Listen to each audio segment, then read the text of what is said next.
Hello and welcome to Geek First Sidequest, your weekly stop, your almost twice weekly stop for video game news, reviews, and more here on the Geek First Podcast Network. I'm your host, the coming soon to Nintendo Switch, Dylan Muss, and I have with me the tears from a horse, Travis Snell. Welcome to a little Sidequest bonus episode, second episode in the week. We're talking about Nintendo Direct, talking about State of Play. How are you doing tonight?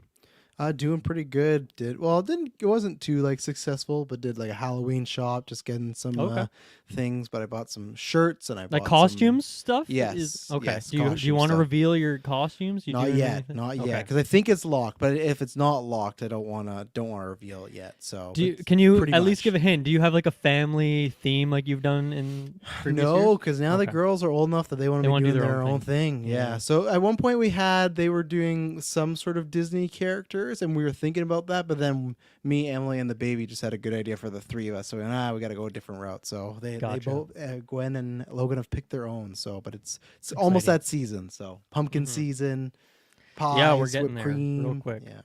We're already halfway through September somehow. I don't know how that happened so quick. Yeah. But yeah, we're doing a little impromptu SideQuest episode because on Monday both Nintendo and Sony said, "Hey, we got a direct showcase, whatever it is, coming on Tuesday." So yeah, we decided we'd come up here and cover this stuff. And then you will be joining me again next week for a regular scheduled side quest. We have a fun topic there. We're going to talk about the Embracer acquisition of Lord of the Rings some more, talk about some things we'd like to see them do with that. So if anyone out there listening has any thoughts, please send them our way. We'll include in the episode. And then this regular side quest from this week was me and Taylor talking mostly about the Ubisoft Forward that happened over the weekend, which I think we had some great discussions there, really going in deep on the Assassin's Creed stuff and some of the acquisition news and whatnot. So definitely go back and check out that episode if you haven't. And yeah, I'm going to keep the plug super short just because it's a little bonus episode and we want to get right into it. But yeah, mainly just check out that Patreon, get episodes early and ad-free. It's the main place to go. Exclusive episodes, a couple of which we'll be recording the next couple of days here. So you'll have some fun stuff up there soon enough. And yeah, on the main feed, we got all sorts of TV show stuff going on. The She-Hulks, the Rings of Power, the House of Dragons, and or coming up soon here. So all sorts of stuff there. Weeks worth of it. I think the next 2 weeks, it's like every day there's a podcast dropping. It's always different stuff. It's not even any retro content. It's all just crazy. Tons of stuff. So if you like the stuff we're talking about, it's just flowing. It's flowing. So definitely. And yeah, lastly, just make sure to join that Discord because whenever there's showcases like this, there's usually some people in there talking about this stuff as it's getting announced, so that can be a fun discussion sometimes. Travis shaking his head. I hate my work because my work bans Discord. So in order to use, I got to use data. So I feel like I'm always coming in halfway through stuff, but it is always fun to be in there. Usually I try to turn the data off for that, but I don't know why they banned Discord. It's just a chat. There's nothing wrong with it, you know. I know, and Discord is branded itself away from being a gamers thing now too. Schools use it and workplaces use it and stuff. So it is I mean maybe not healthcare field. So I guess it makes sense. But even there's just so much stuff even our Spreaker website is banned. I gotta use that. That's very random. It's anything that might be a targeted potential to you. Yeah. Yeah, 100%. We can't have you doing editing while you're working. My lunch, But. I always feel conflicted. I don't know if I should share my thoughts on everything that's going on because I want to leave some stuff for the podcast itself. But I know there's not tons of people in there, so I'm not spoiling it for a huge percent of the audience or anything like that. But anyway, with that, let's get directly into it. We're going to talk about the Nintendo Direct first. This was about 42 minutes-ish of announcements. And then this is the thing. They always say, we're just announcing things for the next few months here, into the winter. But then, that's just a total lie. They announce things for the next, year or maybe even later out. So I don't know why they keep doing that. They're just I think they're trying to set the expectations, which is good. But then they always kind of go past that anyway. So I guess just getting a quick overall thought, with temperature check, that kind of thing. I'm curious what you thought about this one because off the top of my head, I feel like maybe not a Travis-heavy Direct, but I'd love to be proven wrong here. So what do you think of this one? It wasn't a Travis heavy direct, but so this is one, the PlayStation one I got to watch live. This one I got to watch after because I could see the part where there was no audio. I'm like, no, I want to watch. So I watched it in full. And I felt like going in, maybe expectations were a bit lower because people are like, oh, other than the last thing, there wasn't much to it, which I could kind of agree with. But I thought it was a good general, just a bunch of nice updates on little things, whether they're coming to Switch, whether they're DLC, whether it's the Nintendo Switch Online thing. So, and I thought it was paced really well. I think Nintendo unless they kind of have some shows where they have nothing to show off, I think they do a good job of their pacing. If they show a lot and things don't overstay their welcome, whether that happens with, I don't think it's happened with the Sony one today, but it's happened before. It's happened with Xbox. It happens with Keeley's show. So I thought it was a really good show. I think there's lots of games in here that I'll probably never play, but I know there's an audience for, and I do agree with the meme of like, it was. They could have spaced out the farming games, that was I feel like they did, but there were just so many that no matter what, Yeah. you're only a couple minutes from the next one. I meant space out meaning like another direct, like another time. I see. Gotcha. Yeah, that's I mean, like maybe not all once here, but I get because of release dates and everything. So, and they delivered on a big, one more thing sort of deal. And I think that's always good when you haven't done these in a while. And you made the joke in our Discord about like it's E3 September. That's what this has felt like with the Ubisoft thing and this and PlayStation. It's a weird week. So I think this would be like a solid, like a B plus direct, I think. Like, and that might sound bad, but to me, A is like multiple. Like, I think B plus. It was very strong, paced well, lots of games, and some surprises. So overall, I thought it did well.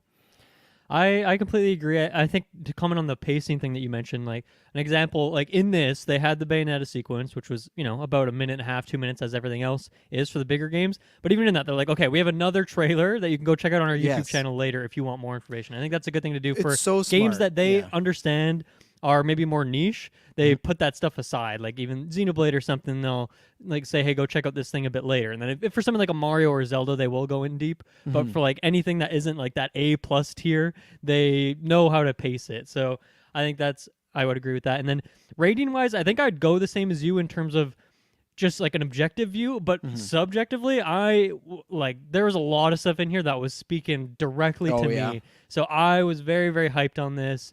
And for me, this would be like a 5 out of 5 direct in terms of just a couple like surprises of like, oh, now there's a new game in January and February that I'm buying 100%. And then there's a bunch of other things that I think were unearthed after a while. Finally got some information on things. And then, just all sorts of like good updates for the services, DLC for games I'm playing actively or I've been playing this year. So it was just loaded with stuff like directly for me. So I'm very, very hyped on this one. So with that, let's get right into it. I've kind of reorganized stuff so we can, condense certain things into buckets that make sense. But I want to start from where this started, which was Fire Emblem Engage. So this is the newest mainline game. We had Fire Emblem Warriors 3 Hopes this year. But Engage is, I guess, from the team that made Three Houses. So it's the next mainline game. It's coming January 20th. When was the last mainline one? It was in July of 2019. So okay, so it's been a minute. It'll be 4 years ish in that pocket. So this is the latest game. It's coming out January 20th, as I just said, which very soon. They like to do this. This one's been rumored and even leaked. There was leaked images of like I like this main character. People were like, that cannot be the fucking main character of this game, and then everyone's like, oh shit, that actually is the design they went with. So we'll talk about that. But yeah, I guess this one's interesting for me because I feel like I've played every one of the Fire Emblem games released in North America, so I'm very deep into this series, and you can definitely trace the ways in which they're growing the series, and they continue down certain things. So there was like in the 3DS era, they introduced like kind of like this base building thing, and then in Three Houses there was the monastery that you're kind of adding to. You're not really adding to it much, but you're interacting. It's kind of like a safe zone that you're always coming back to. And in this game, it seems like they kind of have a town, a more like hillside, countryside town that you're doing that with. And then maybe the other like main new gimmick to it is that you have these pair-up characters. So you'll get characters from previous Fire Emblem games, and they can essentially accompany a certain unit, and you'll get like bonus attacks and things like that. The story is like as generic as any other Fire Emblem game, but it's always been more about the characters than it has been the overarching story. At least that's the way I see it.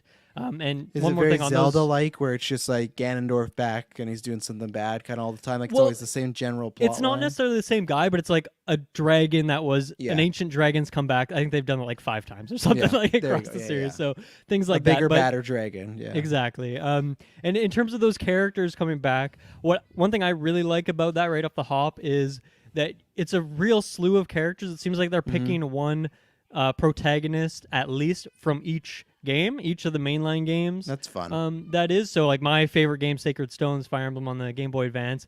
I feel like it does not really get talked about. Those characters don't really get brought back for these like crossover games and things so much, other than Heroes, the mobile game that has like every character. But they have Erica, the protagonist from that game, who is going to appear in this game in that way. We saw her, and we saw Ike and Marth and Roy, a lot of characters that people are familiar with. All the Smash characters pretty much are in this.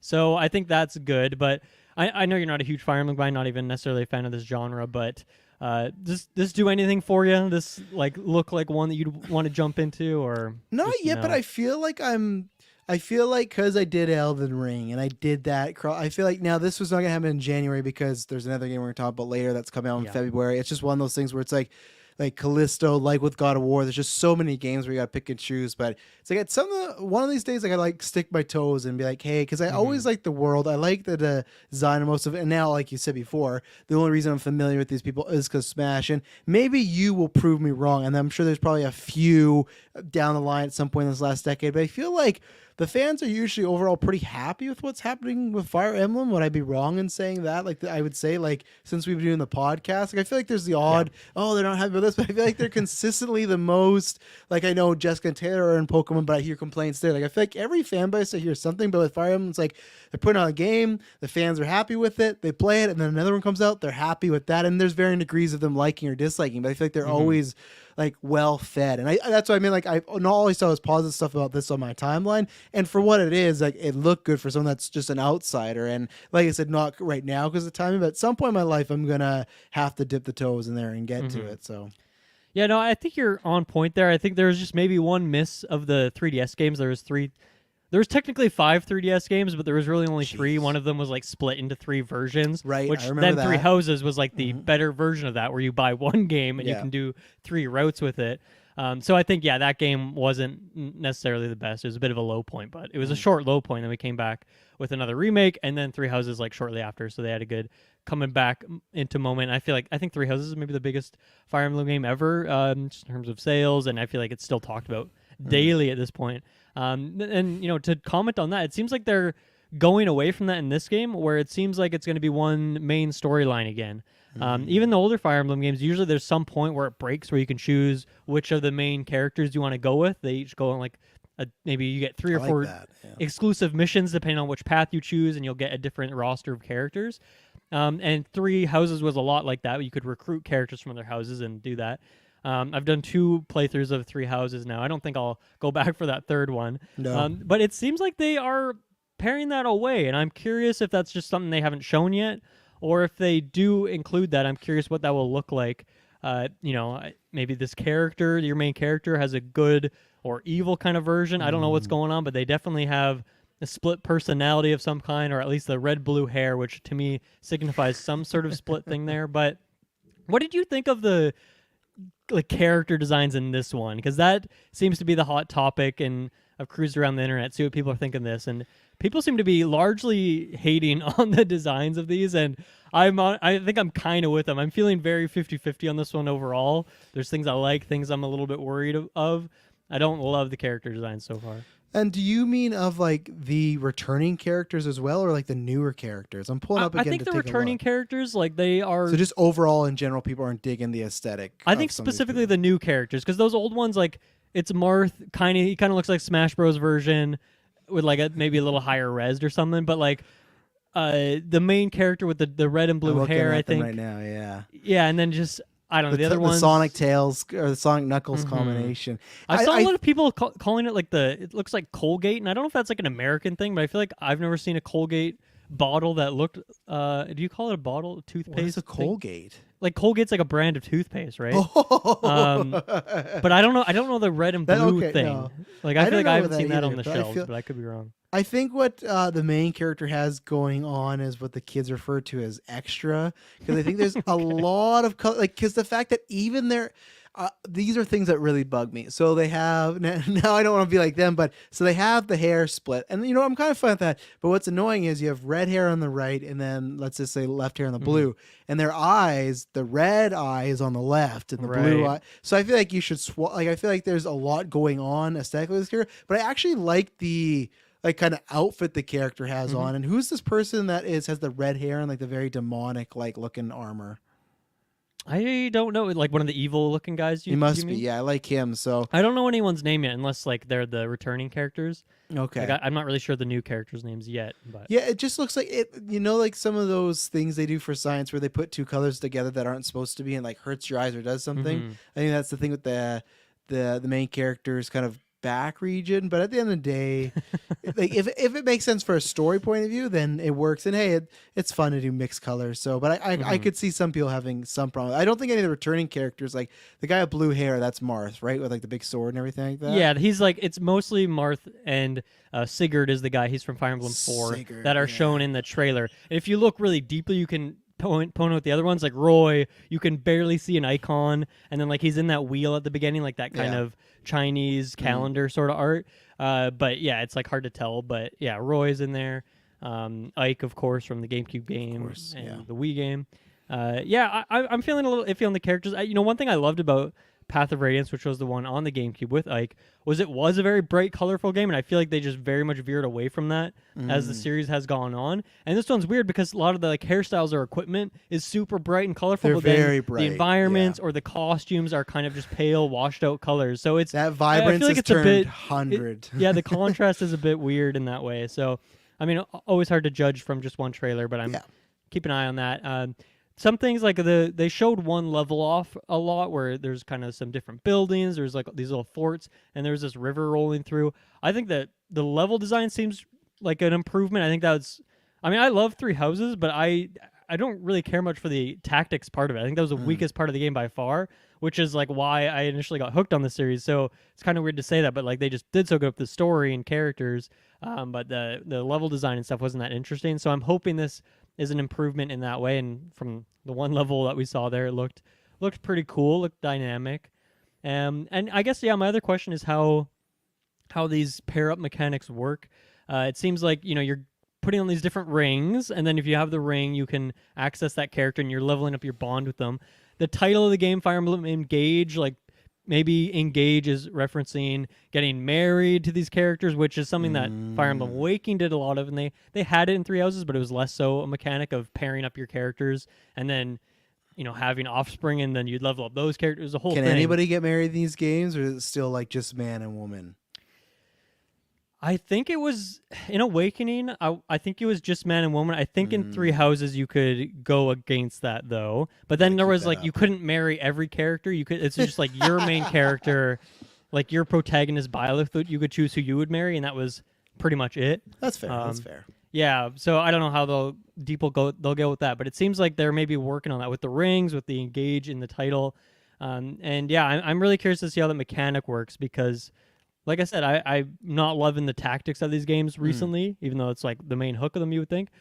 So I just hope that's a bit more interesting because that's why I'm excited for Midnight Suns. It's something different. Yes. Into the Breach was so great because it was just more condensed and focused, and I don't know, like even Triangle Strategy earlier this year is like way better than any Fire Emblem games tactics in the last few years. So I think they have a lot to improve there. So I'll keep an eye on this one.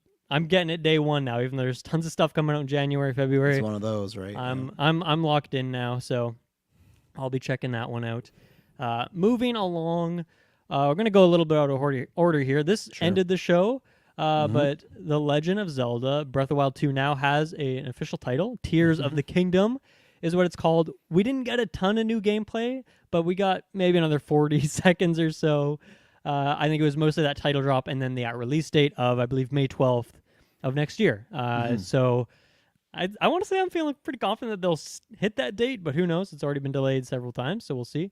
But what do you think of the gameplay? Any thoughts on the title? What are your thoughts overall? Love the title. I think it was a good idea that it did not reveal it during this week, during some Queen ceremonies going on of Tears Yes, of the King. the Like, I timing know of it's a meme, but it is very funny of like, oof, that sucks. But there was a couple of like him, and I know there was gliders and stuff in the original, or Breath of the Wild, the predecessor, but there's just something about these new ones they showed off. There's that cool one that like came up, and then like another set of winds came up. Like some of that combat or the aerial stuff, and there was another time where he was like on this rock, and it looked, I didn't look cutscene. It looked like you were doing something where you'd have to move from it and stuff. So I've always said Was that like the elevator kind of thing that you're yes, talking yes, about that, yeah, there you okay. go. Yeah, and I think it was a rock. Maybe it wasn't a rock, but I've always said, yeah, I've had, never said it's like the greatest game of all time, but I always like have said how good that game is, and I think the tile's really good. I think that it's a similar art style, but there was like enough differences where it's like, okay, this feels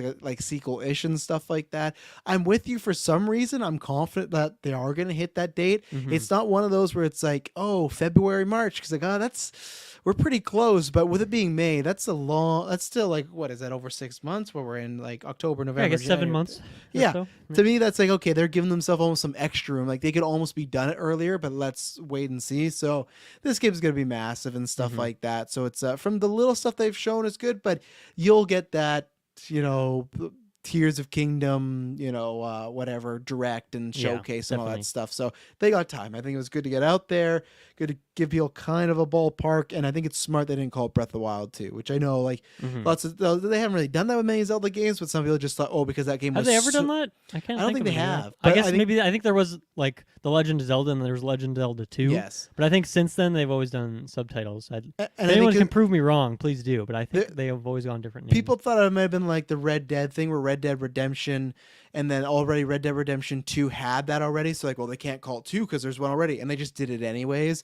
And lots of, I think people thought that they might do that, where it's like, oh, because that game's so successful, they might just kind of do a spin on Breath of the Wild. But I like the green, like gold aesthetic. So this is a game that I probably won't be picking up day one, but I have to wait and see, because like I enjoyed my time at the first one, and if there's nothing else out in May, but next year already has a lot of things stacked, like Starfield's coming out and stuff like that. And that's just one already. So, but it's good to get out there, and it's a smart one more thing. Yeah, well, one thing, I feel like you were not a fan of the horse mechanics in that game, but yes, hence I think you're going to do a lot more gliding and flying in this game. I'm down for that. Than you would be riding your horse. But I think my biggest question with the game is still, what is the ground level going to look like? Because there was a couple areas that I looked familiar to me. If it is the more or less the exact same map, maybe there's a couple new buildings or something, but then there's also the sky version. Like, am I going to have to uncover all the towers again to get that ground level map? Could I carry over my save? How does that work if you're a Wii U player? Can you do that still? Yeah. That's the thing I'm most curious about, is how they're going to nail that part of it, because the sky stuff looks great, but I think to me it's like, am I going to have that same experience with the game if I've already explored this map and there's minor differences? Because I don't think I will, but that's why I love that game so much, is because I just spent like 50 hours just screwing around. I wasn't paying attention to anything that was going on. I was just like getting lost, looking at the next thing that looked cool, checking it off the map, and I loved that experience of the game. So if it's just a half step up and then throwing some clouds in the sky, I think that'd be pretty weak for me. I think my biggest criticism of that game, Breath of the Wild, is that the shrines suck, just generally. I'm happy to say that, like 95% of them suck. And the ancient beasts, whatever those are called, those also sucked. Like, I want some true dungeons, some really well-made dungeons here. I think part of that was because they were trying to make it so you could do things in any order, but then they threw the balance off, and it was just a total mess. So I hope that part of the game is improved, and we didn't really see any of that here. So I don't know if they're going to go back to a traditional dungeon design, if they're going to stick with that. Here's 100 shrines that are all like I think it's 2 minutes of mediocre. I think it's going to be very yeah, similar to that stuff. I think they're going to play it safe, because it just kind of works. I think you're going to get that game with stuff added, not changed. That's my thought. Yeah, and so that's where I just do not know how they're going to match how much I love Breath of the Wild with this game. I think that's a major uphill battle, and I'd love to be surprised. I love the weapon breaking mechanics. I love the cooking and stuff, so I'm happy if those things get thrown back in there with, some new features and whatnot. But yeah, I think for me it's got to be like, those things need to be more interesting, or the sky world needs to be amazing, or they really need to have a good way of dealing with the ground level. And, maybe it's just that you're having the access of flying down to stuff so you can get places quicker, so it's easier to retread the map. But, like, God, if it's just the same thing again, like, no way, I'm not doing that. Well, and I think that's the biggest thing right now. Like, not Last of Us so much, but, like, because that's like more story based. So like Last of Us, this like God of War come up.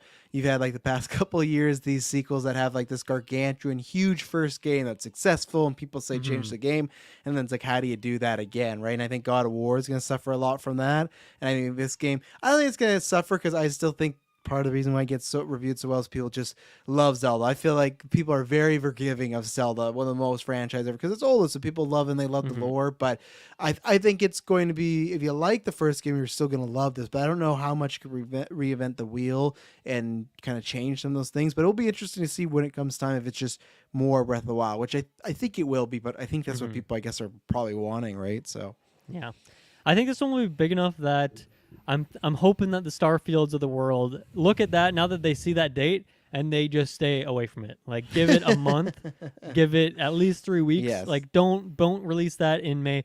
Ideally, they release it before that too, so they can get ahead of it in a way. But I think that those other open world games that are coming out would do well to do such a thing. Moving on, let's talk about some DLC. So there's always some good DLC drops in these things. One of them, I'll just shout this out quickly, was Xenoblade Chronicles 3. It's a new character, Ino, who is like a mech character. I don't know about you. I found her to be fucking terrifying. I just thought it was so inhuman and creepy that I'm like, I would not want this character in my party. I would just be terrified. Just the way she moved around, the way her limbs were, just terrifying shit. Was I alone in that, or do you see what I'm talking about? I didn't, because I pulled her again. I thought she looked weird, but I wasn't too terrified from her. But like I'm pulling up her again just to see, because like we talked about the colors with the other one, but like it's just like she's like a spine. Like everything she has is a spine essentially. Like her legs look like a spine, her arms look like a spine. It's fucking terrifying. She's stuff. very like in those movies when like RoboCop, when someone dies and they've replaced their entire body with like a robot or something like that. That's very much what she looks like. Yeah, because then she just has a normal ass head just dropped right on her, right? But she looks nice and like she looks like she's a kind face. So that's where it's all about the face. I thought the face was like just dead and lifeless, so I was like even more scared. But so I think I do really want to play this game because I've just heard amazing things. I think I might skip that DLC, or I'd skip that character if I were to pick up the game. Yeah, give you nightmares, Do you know how Splatoon Splatfests work? Do you understand? Like, no, I was going to ask you what a Splatfest was. They seemed really excited that another one was coming up, though. So I just figured it was like a big event or... Essentially, what happens is...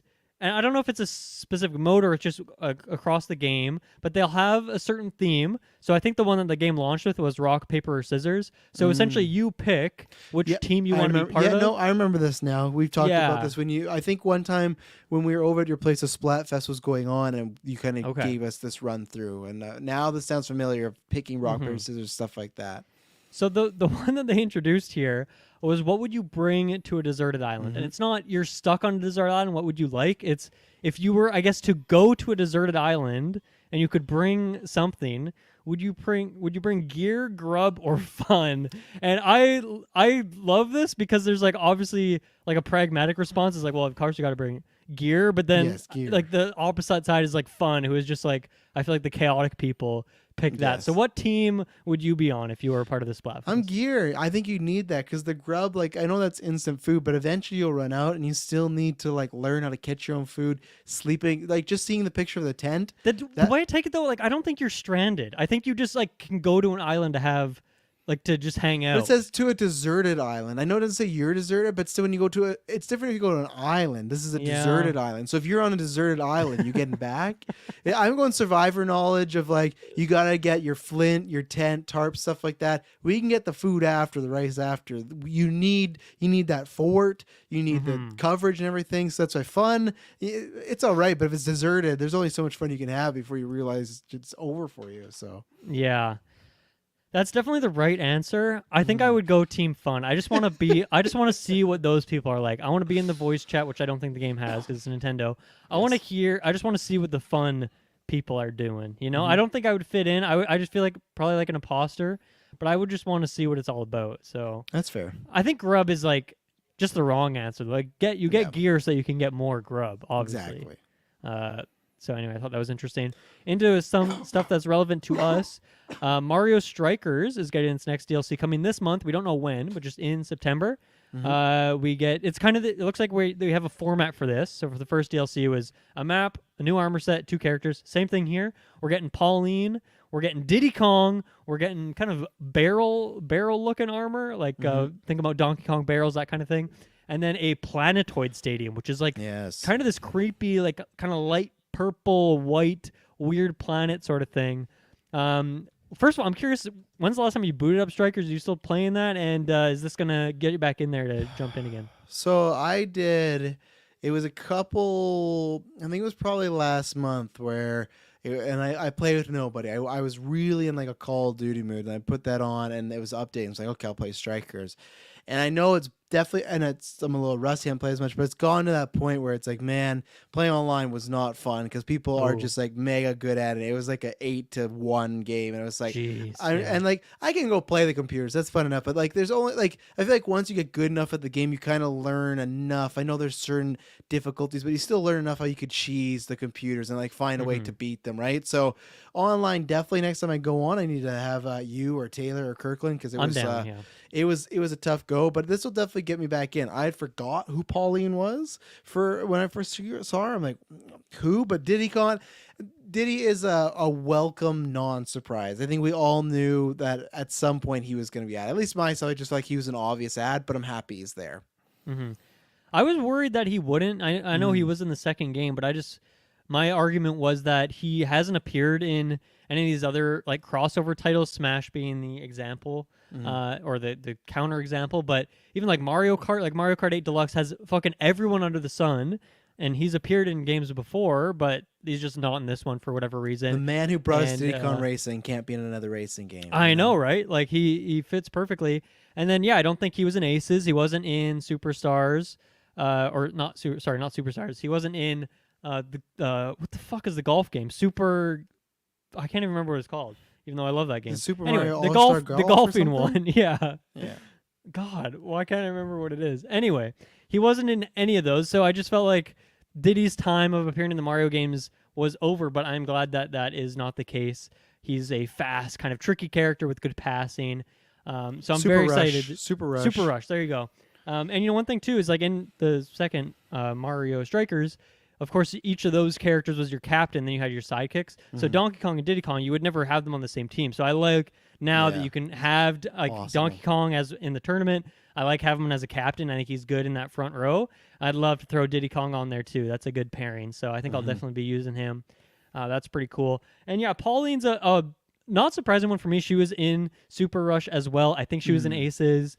So they're keeping her around for these kinds of things. And I guess she wasn't in Mario Kart, though. That's like the one big omission for her, which I guess that maybe the timing of Mario Kart with when Mario Odyssey is maybe why that is. But I'm glad to see her around. I think they've done a good job of like, look at Rosalina. She appeared in Galaxy and Galaxy 2 and has like never been in another mainline game since then, as far as I know. But they're keeping her alive by bringing her in all these sports games. They throw her in the carts all the time. And so I feel like Rosalina is like still a big character. Now she's in Smash and everything. And I think they're kind of doing the same treatment with Pauline. I think they're making sure she has a fun time over on these Nintendo consoles. Yeah. So good to see it. And the Planetoid Stadium looks cool. And the barrel armor looks fun. It has a kind of weird stats. It gives you +2 and +1 to a stat, 2 different stats, and then -1, -2 to other ones. So just more ways to strategize your gear there. But I'm definitely down to jump in again. I think that was one thing that sucks about the game is that all 4 of us can't jump in and play together online. I know that felt like that was the killer. We just gotta get used to it. I felt like we were so hyped, and then once we tried to figure it out one time, like, oh man, that was not that I don't want to not play, but that was I thought we were gonna have many nights of us 4 of us getting together and doing that, but at the stream we're gonna do that. At the stream, if everyone's there, I'm gonna bring my second TV in because you can do 2 per console, so we'll find a way. So, but I can't believe that's not on there. Yeah, it's too bad. Well, I'll be talking about that when it drops because I definitely want to at least check out Diddy Kong, see my man. Yes. There. Mario Kart Booster Pass, the next courses are coming this holiday, is what they've said here. So that will have 8 courses, I assume. That's how they've done for the other ones. But they only showed 2 today, Merry Mountain from Tour, which is kind of a Christmas themed level, which I think is cool. The timing's nice on that. It's a new course. The course looks very basic in terms of design, but I think it's fine. And then Peach Gardens from the DS, which I remember playing this one. It was a good one. So I think there's a couple good courses, but we don't have the full slate here. Any thoughts on this? No, I'm just looking at the Wonderland or the Winter one again, and you're kind of right. It actually reminds me a lot of Big White, like the outside, like at Sure, yeah. nighttime and stuff like that. So, but I think it's smart. Like it might not be the biggest course, but to put it around the season, it works. So, And then Nintendo Switch Sports, they announced this, I think before the game came out, that they're bringing golf to the game. And they said in the fall they've bumped that down to holiday now as well. So this is just golf as you'd expect it. They said there's 21 courses from the Wii Sports games. So that's cool. I don't know if that means there's not new ones. I don't know if there was 21 that exist already, because I know there was Wii Sports and then Resort had golf as well, right? So true. Yeah, I can't remember Resort because I didn't. So play hopefully that one there's as some much, new ones in there at least. Yeah. But of course, it's always good to see those old favorites. But I think the more exciting thing is that there's 8-player online survival golf, is essentially just like a little mini battle royale, which they had this for bowling as well in the game, which is cool. So I like that they added this for golf as well. Hopefully it plays well. It is nice and fast paced. Because also Super Rush had a sort of thing. It wasn't like online, but I don't know. It wasn't an amazing mode necessarily. So hopefully this one's a bit better.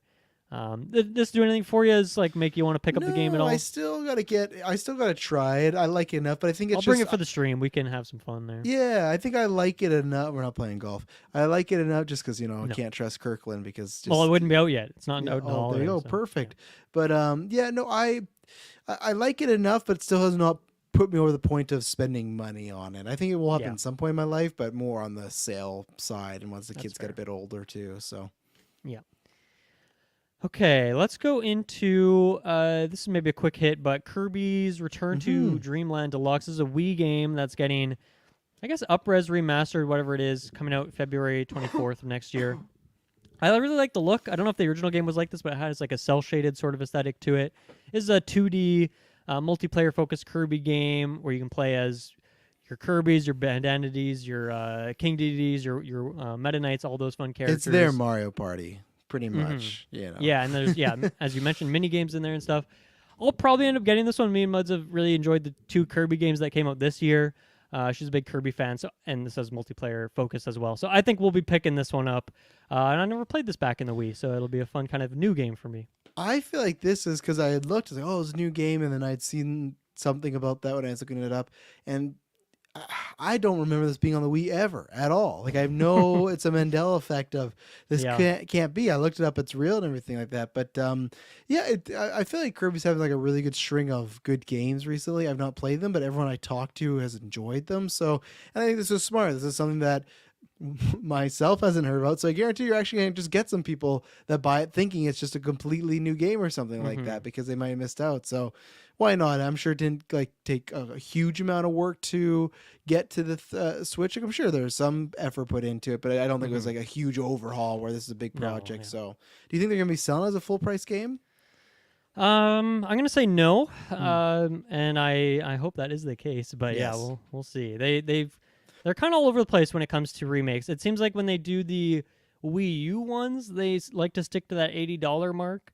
But for some of the older titles, they don't necessarily. So it's kind of uncertain. I know Kirby as a brand, like Forgotten Land being the 3D open world-ish one that came out this year, that was a full price one. But then they had another game come out in the summer called like Dream Buffet or something. That was $20. So I think it'll be somewhere in the split the difference on those.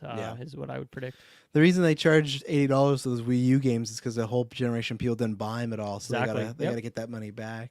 And they add like one random new little feature in there, and they're like, "Oh, it's a new game. It's got this whole new feature." That's how they get you. Okay, let's take our first ad break here, and we got a lot more Nintendo to talk about. So let's be right back.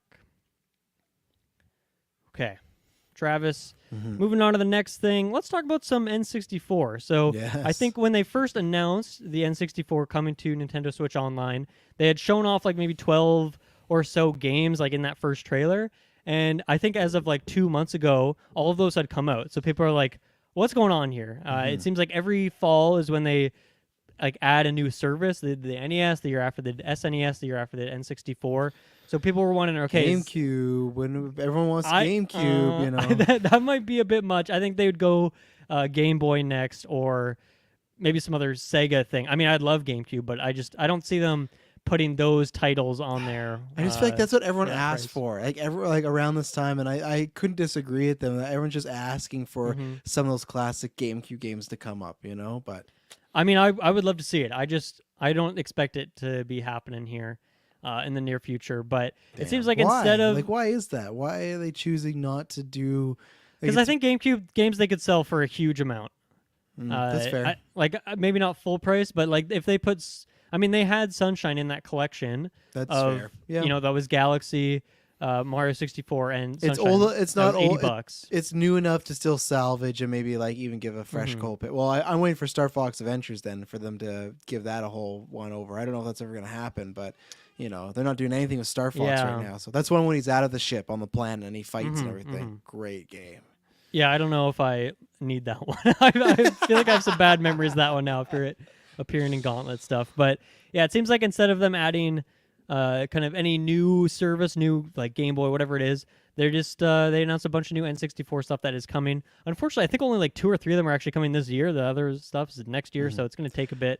I But, will say though go that ahead. Star Fox game, as you said, Gauntlet. That's not the one we play in Gauntlet. It's a story-based one. It's Right. Oh yeah. that I one. can When his picture the ship, cover of that one. yeah, when his ship crash, yeah, it's him, and there's the dinosaur on there. And What's the stuff name of the like one we that. play in the Gauntlet then?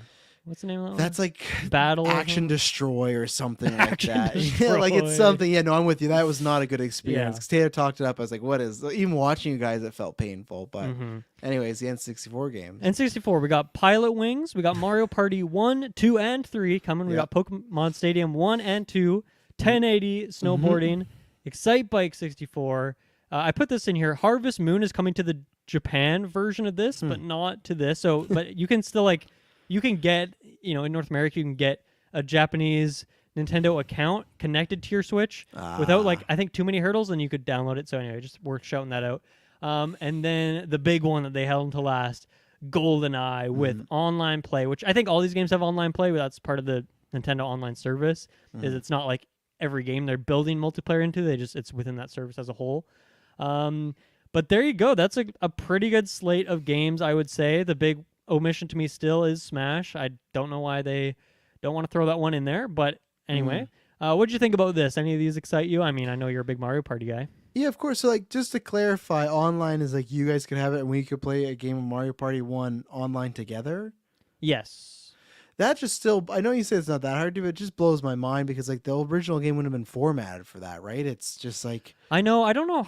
I think essentially what they're doing is like Steam has this too, where you can do what's called Steam Remote Play, and so essentially I'm streaming my game to Clinton's computer, and then he can control the game in a local multiplayer way, but it's over the internet. So rather than it being built into a game individually, it's just a service that Steam has. So they've done the same thing for Nintendo Online, and I think these games are simple enough.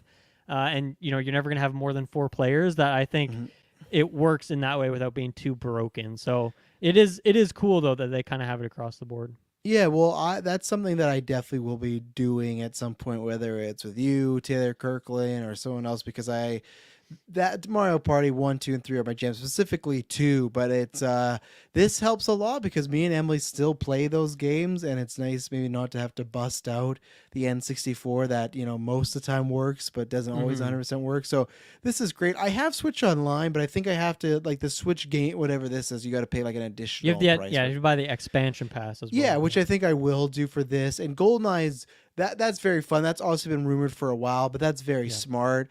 It's gonna be fun to see it. I was bummed when it said coming soon because I really wanted that one for the stream as well. I know we got the N64, but this would make it so much easier. But the fact, again, even to me, it's a weird thing to play. I would understand bringing these games back, but to have GoldenEye online play where we could be doing matches, that to me is weird. And I feel like, because I'm not sure how are they still kind of iffy sometimes about streaming some of their games, Nintendo and stuff like that. But I guess GoldenEye is going to be on Xbox though too, right? So it's not just yeah, it's a rare game. Yeah, because it's going to be on Games Pass, which I'm really that's a game where I'm looking forward to. I feel like I don't think it's going to a long life, but I feel like that initial release, it could have a certain community, have a lot of popular streams going on because it's just that's pure shooter nostalgia right there, and just even then to do like just a map tournaments of you playing GoldenEye together against people around the world. I think that's really cool. So I won't be Definitely. getting that on the Switch. I think I'll be getting that on Games Pass when it comes out. But that for sure is what GoldenEye I think would be tons of fun to do some Well, stuff with. So. here's a not so fun detail about that though, is that GoldenEye on the Xbox coming to Game Pass will not have online play, right? Because it doesn't have that Switch service, what I'm talking about of like almost like streaming to your friends. I don't know like the tech behind it, that's just how I describe it. But like I said, like they're not building multiplayer into GoldenEye, they're just building into the service that GoldenEye can play through. So because of that, this Game Pass one does not have online play. It does have 4K though, so it's like, well, who wins that exchange? Would you rather have 4K or online? It's like, well, obviously online. Yeah. So like, why do you fucking want 4K for GoldenEye? It's like, God, those pixel or you those know, only polygons make it are look so savage. good. Yeah. So Yeah, okay, so- well then I'll be getting on the Switch then. Never mind. Yeah, so I mean, it's on Game Pass, so you can check it out if you got Yeah. that already. And I will check it out on there just out of curiosity. But it would have been nice if they could have gone in there, added multiplayer, some better control schemes, because I think that's something that a lot of people who haven't played that game in a while, they're gonna have a rude awakening when they're like, oh god. Oh yeah.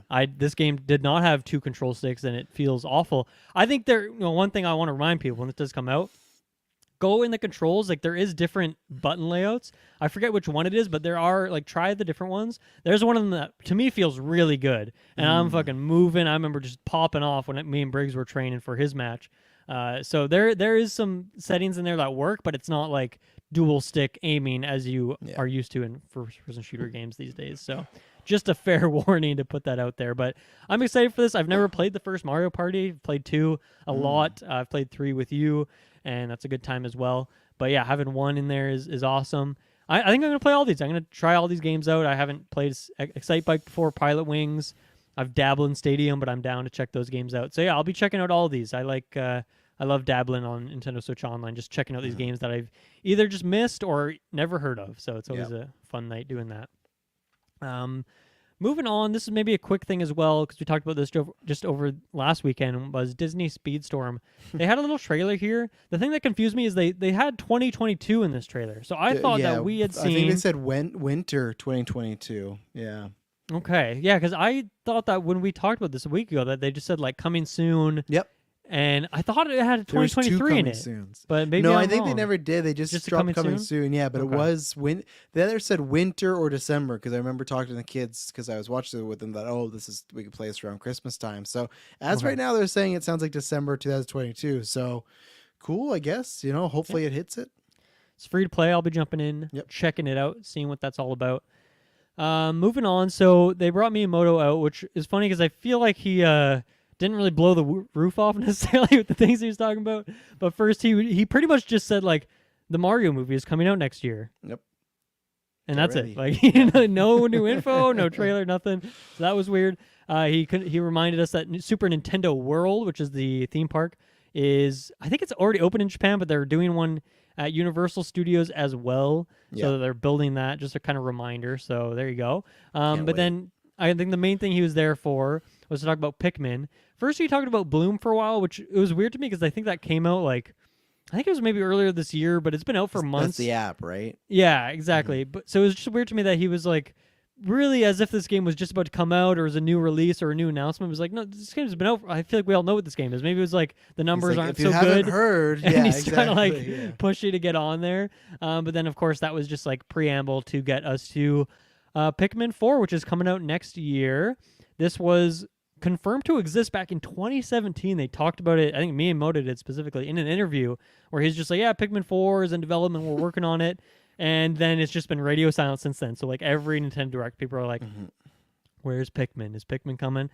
Finally did. They showed pretty much nothing on it. They did a couple little landscape shots. And he showed a screenshot. And he's like, you can now play from the Pikmin's perspective. Yeah. Which is like, all right, man. So a bit of a maybe unexciting showcase for it, but I still think it's an exciting announcement. And it's cool that they're throwing next year on it. So that's a good confirmation as well. So yeah, what do you think about? Have you ever played a Pikmin game? I feel like we've never talked about this. Just passing. Never I don't think I've ever fully owned it. I think it's like, hey, it's on a friend's house. I'm playing with it, and it never grabbed me enough to be like, I should really invest my time in this. But I understand it has this fan base. I just laughed when there was the big announcements, like I got no gameplay. but you play from his perspective, and then it was just the screenshot. It just felt like, don't even bother. Don't even show this. Like, it's wait for later on. But what shocked me is that the third one came out in 2013. So this game's literally coming out 10 years after the last one. That's crazy. It does not feel like that. But yeah, no. So this one wouldn't be for me. But I'm curious to see. I know it has fan base, but I'm curious to see how it does just in this decade now, and see what the. Also, you get the old fans, but does it take off? Like, I feel like with Animal Crossing, we knew that was going to be big, but I feel like no one knew it was going to be that big, and because you just saw a whole new era of people gravitate to it. I'm not saying that this is going to be the next fucking Animal Crossing, but it's always interesting once you plop something down a new generation, what happens with it. So that, I think it was pretty much, like you said, the balloon thing was confusing. It was a good announcement that was still felt kind of underwhelming at the same time. It felt more like an announcement that they were making it or it was in development, but this was it's done as a date. So. Yeah, but not done enough to show us an actual gameplay sequence. No. Which, I mean, I think I would expect the gameplay to be pretty much similar, but I'm sure there's going to be a few new things in there. So we want to see what that is. Very quick side tangent. Why the fuck did Nintendo just abandon Animal Crossing? That game, like, you would have had to do so little to keep that game thriving. Of just like every 2 or 3 months, throw like 2 new items in there. Metroid Dread comes out, like throw like 5 Metroid items that you can just put in your house. Like, I don't know why they fucking gave up on that game. That is the most puzzling. Nintendo makes a lot of weird decisions. That's like the most wild one to me. They could have continued that game's lifespan and place in the conversation for what I feel like years. They could have had paid DLC. They could have done so much with it, and they just let it go. Wild I wonder if decision it was just like a budgeting thing where they make so much budget for these games that are going to have future content. Now, you could pivot it and change that, but I just wonder if it's like future content, this and that, and they just didn't think it was going to be that big. Now, when it became that big, yeah, they should have pivoted, but maybe they just didn't allot enough time or money for if it did happen to get big. They thought it was going to come out, do a certain thing, and then move on, but that was a missed opportunity there. I believe it is the Splatoon studio, so I mean, I'm sure a main reason was like, okay, we got to get working on 3, get that out, and that's also a huge game as well. But anyway, we won't go into that today. There's a lot of other stuff to talk about. Mario + Rabbids showed up again here. Me and Taylor talked about this for a good amount on the Ubisoft forward. Do you have anything you want to add on this game? No, I think it's coming out this year, right? Yeah. Good, because I don't want to keep seeing it. Yeah. Okay, yeah, I think you're right. I don't want to keep seeing it at all these showcases and whatnot. So it's one of those games. Might be the last time we've seen it at a showcase. Yeah, it's just one of those games when you get stuck in between 2 studios having heavy stake in it. You see it a lot. We got that a lot with the Xbox conferences in the past before, and we are getting that a lot with a certain game in the PlayStation one as well. So I think it only hurts those games, not by a lot, but I think this is. It has its fan base. This didn't sell or unsell anybody, you know? Yeah. Moving on, this one is a huge announcement for me. Really excited about this. Octopath Traveler 2 is coming out February 24th, 2023, so it's just around the corner. I don't know if I wasn't expecting this, but I guess I just wasn't expecting it so soon.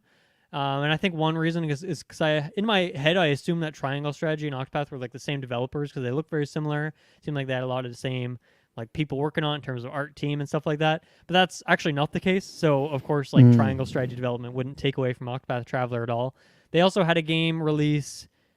It was a mobile game. I guess it released technically in North America this year, but it came out like a year or two ago in Japan, whatever it was.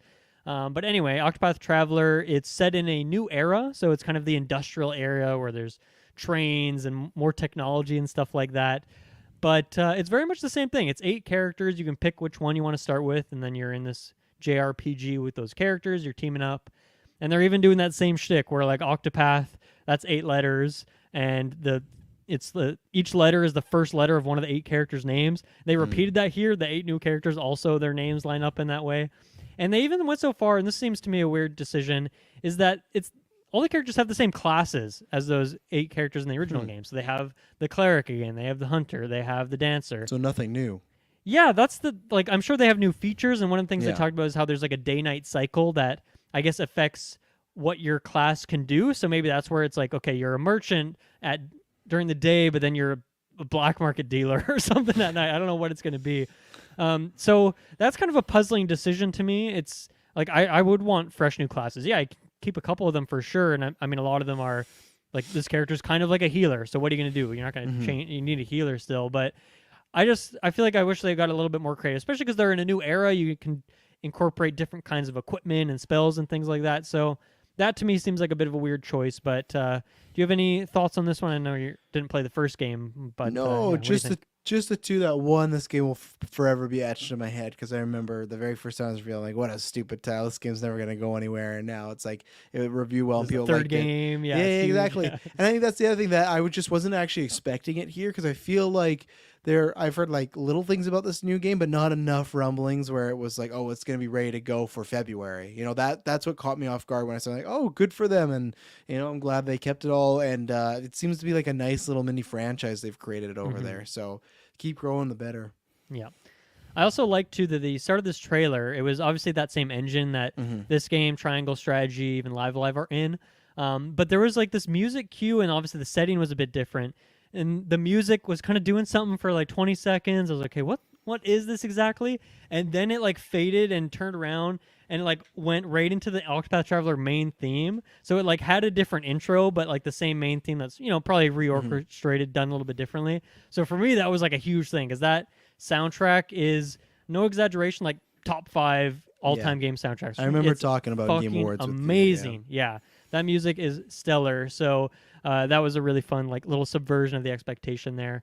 And I'm down for this new setting. I'm definitely picking this game up. I never actually beat that first Octopath, but I put a good 40 hours into it and really enjoyed my time, but just didn't really stick with it the whole way. So I hope that they can tighten it up a bit and maybe make some of the inter-character relationships a bit more interesting. I think that was one of my critiques, is just like the characters talking with each other. You're grouping up with each other, you're making a fun team. It's good like strategy and all that, but then just on like the dialogue front, the character wise was maybe a bit weaker. So those are some things I'd hope to see. But yeah, this is a day one for me. I'm very, very excited for this, looking forward to it.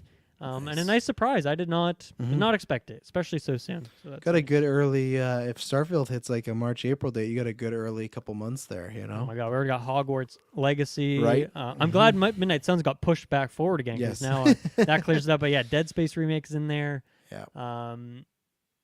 There's a couple other things. I know Forspoken. Probably stuff we don't even know about. So yeah, so this is gonna drop. Yeah. Moving on, this might be a couple quick hits here. Fatal Frame Mask of the Lunar Eclipse. This is a game that's coming to the first time to North America, I guess. First time it's been localized outside Japan. Never heard of it until today. Yeah. I mean, I've heard of Fatal Frame a lot. Not necessarily this entry, but it does one of those kind of horror games. You're going through a mansion, a house, whatever it is. I think it looks really good in terms of, like, it looks scary. I like the environments and stuff like that. The camera mechanic, I think it does a really good job of adding a little bit to the scare factor of it. So this one looks pretty cool. Anything to add on that one? Or shall I move No, on? not really. No, I just was more not puzzled, but like, okay, this is nothing. What is this? So yeah, no. First exposure I ever had to it. I had to bring this one up just because it was so weird to me. Fitness Boxing Fist of the North Star. This was like a rhythm, like almost like a Wii motion control kind of I had game. PTSD seeing It this. looked like a Wii game too. Yeah. It looked like one of those cheap Wii games you get in the bargain bin for $2, or one you rent because it has a funny cover. You play with your friends in a late night and you just make fun of it. Which, in one way, that's like, I am almost nostalgic for that kind of experience. Yep. But am I at a point now where I'm going to spend money and time on that? Probably not, but I just thought this game looked absolutely hilarious. So no, I'm glad you brought it up because it feels like the game you bought that came with your Wii or something like that. Where definitely that. I was having flashbacks of I hated that era so much, and I'm not ready to go back. But that's not on any list of mine. I don't think so. We just have a couple more quick hits here. Bayonetta 3 got a trailer here. We've talked about this recently. I don't think I have anything new to add. Looks great for fans of that. This one I thought was interesting. So the game's called Rain Code Master Detective Archives. I think that's that's kind of the subtitle. I don't really know exactly.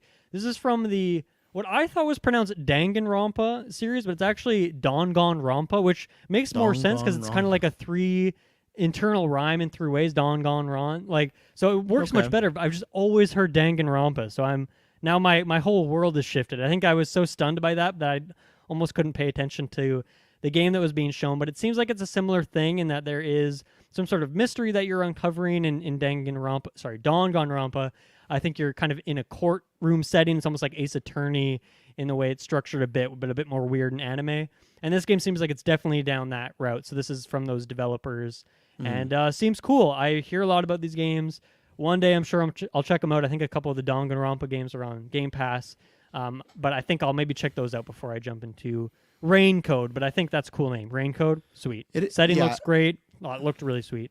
I liked it. Yeah, it looked very much like not exactly, but like a lower budget Persona 5 when I first saw it, as far as like some of the character designs and everything like that. But yeah, I don't think it'll also ever be on my list for, if there's some detective games, I got some others ahead of it.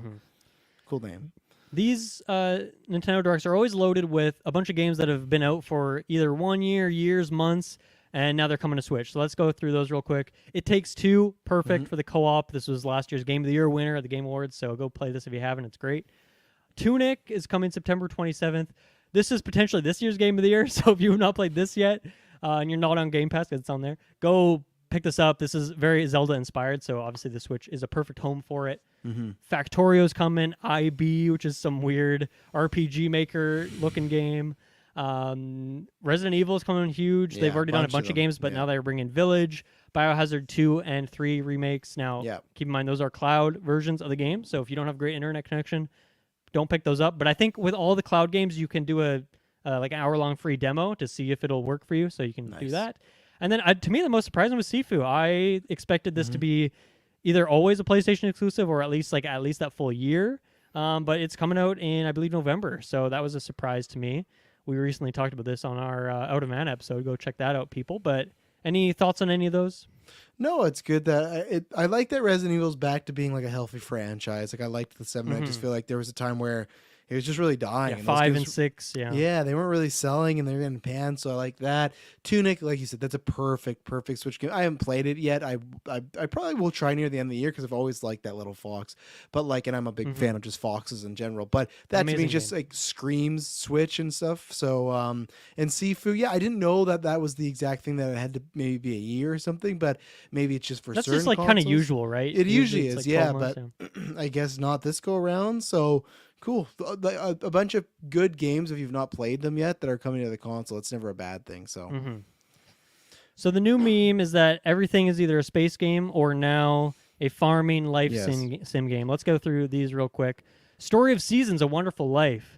Fae Farm, Rune Factory 3 Special. Rune Factory, they said a new series in development. I don't know if that means a new Rune Factory game or a new series from the developers. Kind of confusing.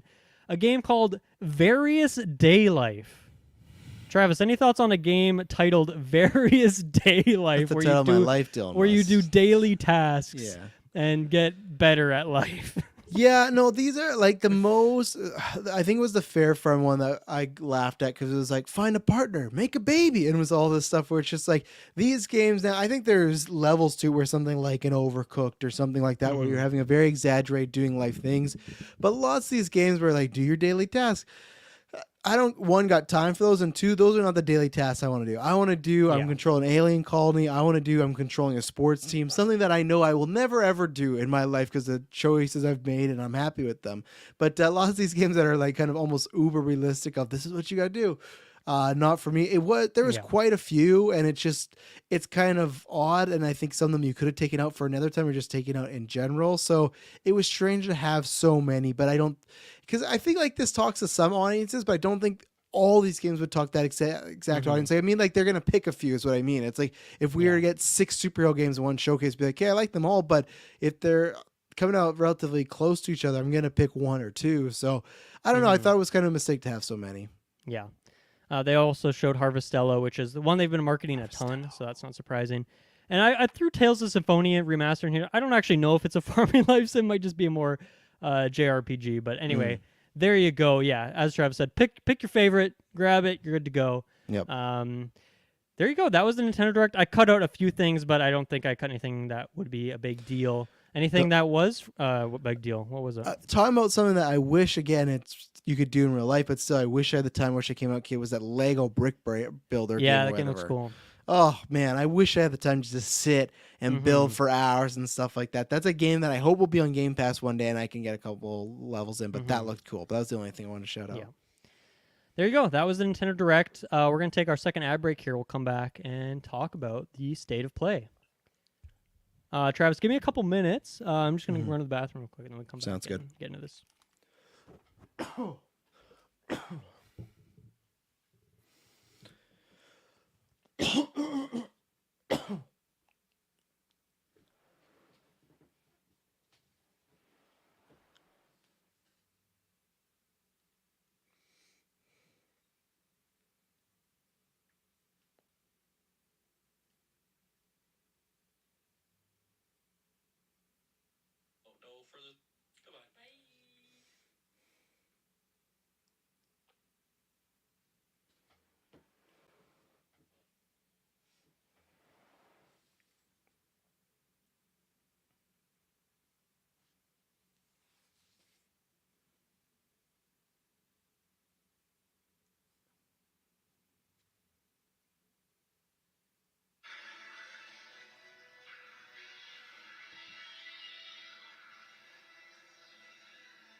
Good to go? Yes. Okay, we are back talking about the Sony State of Play. This is about 20 minutes long. I don't normally read YouTube comments, it's not really what I identify with, but there was a good one, which was that Sony's tagline is "Play has no limits," and someone's like, "Apparently the limit is 20 minutes," which I loved because this was short, and I'm not gonna say sweet. It was short No. and something. I was not a big fan of this. I think this was not needed. I don't know if I got much information here that was crucial in any way, shape, or form. How do you feel about this one? Yeah, I agree, and I feel like that's most of the sentiment on my timeline and the people I talk to, where, as I said in the Discord, they probably just should have done a God of War one and pretty much kept it at that. I think the stuff they showed, especially which we'll talk about the two like PlayStation exclusives, to me were not really doing it for me. And it's weird that I've been in a time frame where there was a time where everything PlayStation was showing off was doing it for me. It's like Days Gone was something that he wasn't into, but it was like the rare exception of, there's one game that I'm like kind of meh on, the rest can't wait to play. This stuff looked very kind of just paint by numbers. We'll get to. Yeah, and especially because I'm not expecting, they had that big one a few years ago, right? Of what was it? Wolverine and Spidey 2 and Knights of the Old Republic. It was just one of those big, like the classic Sony came out. And I wasn't expecting exactly that, but I was expecting maybe like a tier under that. Because it had been a while to me since Sony had that show or a show close enough where you could say, oh, it had elements of that. And especially because they've appeared here and there, but they didn't really have a big presence at any of Keighley's shows this summer. They didn't do their own, E3 equivalent show. So like this being the one, it was pretty disappointing and not worrisome, but close to getting worrisome a little bit as far as like, what's going on in the future. Of course, I got Spider-Man Wolverine, so I'm very excited about that. But it's just weird where there's just certain stuff in limbo. Like even that Last of Us multiplayer game, they did that at Keighley's show. It's just like, I don't know. I feel like they could have just done God of War, and that would have been good enough. And even God of War, I think where I'm excited to play it. I will play it. As I said, now I'm not going to be getting it because I got Midnight Suns and Gotham Knights like sandwiched together, so that's a lot of superhero game time for me. But with that, I will play it.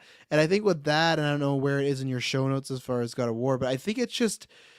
It looks really good. I think the story's gonna be really good. I think it's gonna be at least like a solid for me 8 out of 10 game. But right now it feels like it could suffer from that Horizon thing that we had, where it looks like it's just gonna be a lot of the same as far as the first game, which that's fine. I'm down for more God of War, but that's where I'm also fine with wait. Like I won't be buying it day one. I can wait a little bit. I haven't seen anything else that makes this look like not just more levels for the original game. Well, that's not necessarily a bad thing, but so yeah, I don't think this was a good state of play. This felt like for something I haven't done in a while, felt very lackluster, and I feel like Sony does need a big one coming up. At the end of the day, the console's selling, it's fine. It's just like us online fans and stuff. But I feel like the fandom is pretty down on the PlayStation right now as far as just like this event, as far as people were expecting a little bit more, and we haven't got that from Sony recently, you know? Yeah, So it's been a bit. Yeah, and to my count, we only got one Sony first-party studio thing, which was a reminder of God of War, unless I'm Yes. missing one. So I think that's like a major miss in that way. And yeah, to me, it's just like, okay, none of this stuff is coming out this year, except, once again, God of War, which could have had its own trailer, its own state of play just for that game. And I don't even think they announced anything that was specifically like January, February, so they would be worried, like, okay, we got to announce it now, or when are we going to announce it? So to me, it just seemed very ill-placed of, like, all this stuff's kind of far away. Why not wait until you have a bigger showcase? Is it because you don't want, like, okay, wait until you have a bigger showcase, then you have Gorilla's next game or Sucker Punch's next game, then it's going to bury this other stuff? I don't think that's the case. Like, this just seemed like if there was anything that was pressing, do it in just drop trailer on your Twitter. That's fine for some of these games, I think. But yeah, this was not a good showcase to me. no. Like God of War, once again, yeah, good showing there, but like not necessary at all, not really needed, and not really anything new there other than like a controller. So we'll get into it. Let's At one point, go. I thought that was all they're gonna show, like, because they open up with it, and they like, Yeah. There's a point where it was just like very much like just stopped on the control. I'm like, oh my god, this is all they're gonna show. And Well, then they started too. They were like, and now an update from God of War. I was like, is this getting delayed? Like, are they gonna have a cool new trailer and then say like 2023? And it's like, unfortunately, we had to delay the game, but wasn't that we an awesome can't wait trailer? for you to play it. Yeah. The thing that started up the show was Tekken 8, which, I mean, this is a big deal. This is important games, a big one of the biggest fighting games in the world, very PlayStation-friendly brand, too. I don't think there is a release date attached to this, and there's no gameplay or anything shown. So I think this is one that could have waited, but I guess this, other than God of War, I guess this is like the biggest thing shown here today. I'm not a fighting game guy, and even less so I'm not a Tekken guy. I just don't really identify much with the design of that game. So any thoughts on this one? I feel like they didn't give us much to chew on with it. No, I think it like satisfied the fan, because I saw people excited about this, but I think even them were like, it's great to see it, but there's nothing really there. And again, I feel like it's one of those where you have your casual fans, but it has its base, and there's not much more you can do. I think you're always going to maybe attract a few more people, but not too many. But I think it was like a fun little cinematic, but nothing. It was a bigger show, wouldn't stand out as much, but because this is one of the only other bigger things, it comes off as very like meh. So yeah. I think this was maybe their biggest miss of the show, which was PlayStation VR 2. They said, we're going to show you a couple games. One of them was an enhanced edition of Star Wars Tales of the Galaxy. The other one was like a port of this game, Demio, which I just looked it up, and apparently this came out last year. So, like, they're not doing a good job of selling PSVR 2. I've not seen one compelling game for that. Like, do they have first-party studios working on stuff? If so, I know we got that Gorilla, like, the Horizon experience, whatever, but that was not a game. That was more of a short experience. But like this just seemed like so weak. Why at all advertise PSVR if this is all you have to show? Like maybe these games come out this year or soon or something, but like that is fucking weak if that's all you got to show for that. Yeah, I don't really know what's going on with VR, because I remember, I think it was the last state of play you and I were talking about. It was like a couple weeks before my predictions. I was like, oh, because there was rumors of the VR2. I bet they're going to do like a big showcase for it. And it was in the thing. They announced it and they moved on. It was just like, oh, VR2's coming. Like I thought it was going to be, even if I don't want it or not, a solid 15 minutes of why you should get it this time and what we have for it. It's never really gone that. So this just feels very much like people joke about the iPhone 14 recently. Like feels very much like that, where maybe this just has like a few changes, a few little updates, but really it's not a whole new beast, and it's not going to bring in new people. And that's the point where I go, is it worth the money? And I don't like. I not even mean as me as a consumer. I mean like as a business person. Like, like if you're gonna just kind of be this kind of, I don't know, kind of just light about it. I guess it's the best way to say. Like I feel like it's coming, and I don't know what's coming. I get reminded every time I stay to play, like, oh right, they are doing that. It's not like VR2. We're really excited about it. Yeah, I'm just really curious to see that first party support. Like, do you need big tentpole games? You need something. Yes. You need something like your Half-Life Alyx.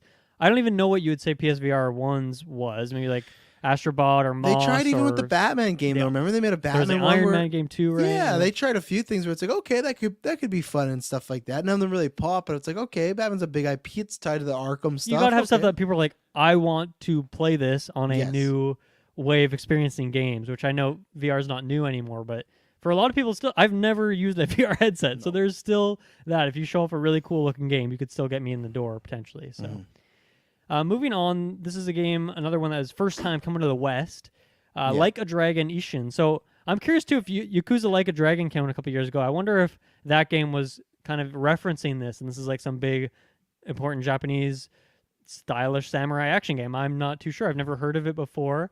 I thought it looked pretty cool. It was, you're swinging your sword around stuff, and you also have guns and whatnot. I think this is very much like a character action sort of thing. Maybe not so much like jumping up in the air and doing all these crazy aerial combos, but it just seemed like fast-paced action. Not really my cup of tea.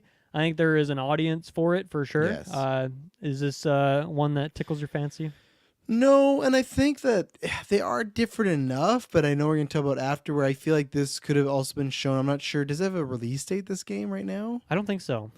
I feel like this is the one that could have been spaced apart from not showing Ronin the same time as well, because I feel like they're different, but there's enough where I remember one part where Ronin, the character, turns around and whips out a gun, and I just was rewatching this where the guy turns around, like whips out a gun and stuff. Like, I feel like they are different, but there's a bit too much of a correlation there that they should have separated them from another time, in my opinion. And yeah, it didn't look like anything I'd be picking up.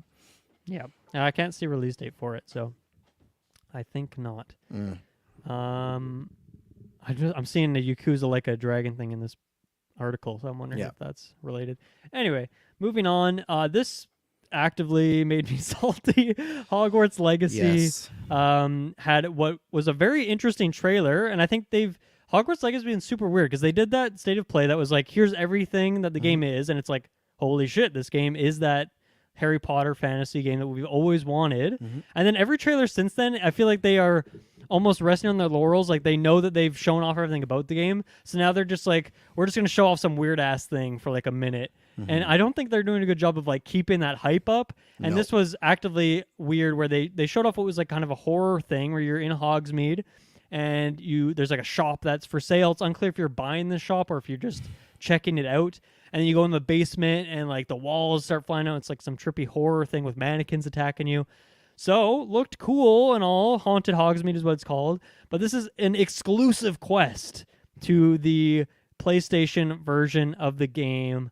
So, I mean, I hate that. I had Avengers on PS4, so when Spider-Man came, I'm like, okay, I can play this, but that still sucks. Yeah. I hate seeing stuff like that. Even like last week, like Jim Ryan was like yelling at Xbox because they like, oh, you're only giving us Call of Duty exclusivity for 3 more years past the deal, and then they're out here doing shit like this. It's like, shut the fuck up, Jim Ryan. You don't know what you're talking about. So I am getting this game on a Series X because I'm going to get it on this latest, greatest console that I have. So I hate this. I'm not going to be able to access what looks like a pretty cool DLC pack. I'm guessing you're getting it on PlayStation, so you can probably check it out. But what do you think about this overall? Yeah, I'll probably get a PlayStation because I think we'll be getting an Xbox as well. Like, I think Emily's going to have one and I'm going to have one. Yeah, well, because I said, I was like, oh, well, yeah, I'm going to get it and play it, and then you can play it after. Well, now you're going to have to fight for the PlayStation rights because you're going to have an exclusive quest, whoever ends up playing on that console. I won't tell her. She'll find. Okay, She won't even know. She won't even know. No, she won't know. No, but she'll see your game. She'll be like, damn, that looks cool. I'm going to go to Hogsmeade. Why can't I get the quest? I want to well, you got to do things in this specific order, so you're going to have to start the game over. You have to be a Slytherin to access this. Yeah, exactly. Yeah, you chose wrong. But so it is, you're right, where it's something new and it is something exclusive, so it is a time to share it. My worry is just when Game Awards rolls around, we're going to get something again for Hogwarts Legacy. And I feel like, and it's in February, so there's a chance that in January, or I guess just January, but there could be another Xbox thing or a PlayStation thing where we see it again. I just don't want them to Far Cry themselves. And it's just so funny where it's like we went from not hearing anything about this game. There was those leaks, right? Remember those leaks, images and videos? Like, what is this Yep. game?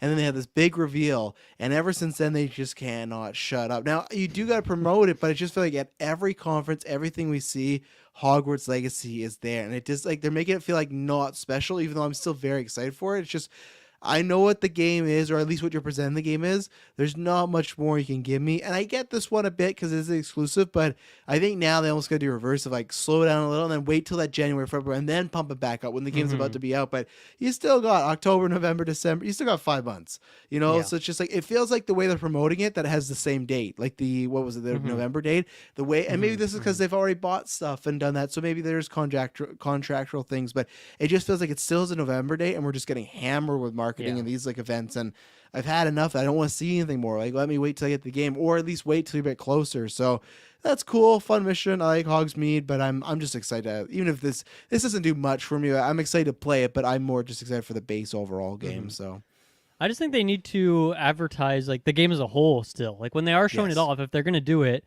show in a quick way that you can have your like little home that you're building up, that you're going to these classes, that you're doing all this stuff. I just feel like they're really narrowing their vision and making it seem like a very linear small game, which I hope it's not, because it seems like it's not based on what we've seen.